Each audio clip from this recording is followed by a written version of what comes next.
Hi guys, it's Sean with Pacific Legacy Law. Today I want to take 90 seconds of your time and talk about what an estate plan is.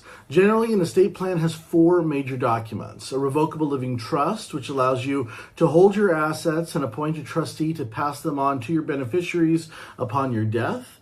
A pour-over will, that's number two. A pour-over will takes anything that didn't get into the trust at the time of your death and makes sure it gets into the trust like a safety net.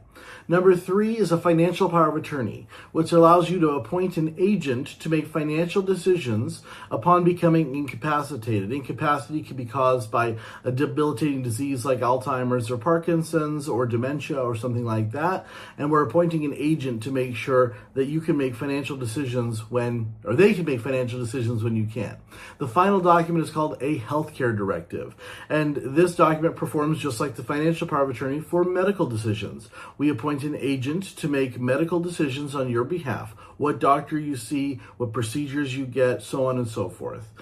So thank you so much for listening, and we'll be bringing you more content week over week, but this is just an introduction to estate planning. Thank you.